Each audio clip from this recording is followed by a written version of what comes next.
You ask Tiger to solve. This deals with linear equations with one unknown. The final result is y equals -19/5. Let's solve it step by step. Group all constants on the right side of the equation. Subtract 48 from both sides.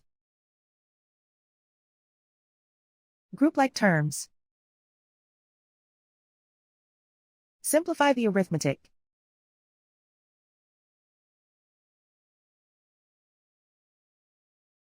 Isolate the y. Divide both sides by 10. Simplify the fraction. Find the greatest common factor of the numerator and denominator. Factor out and cancel the greatest common factor.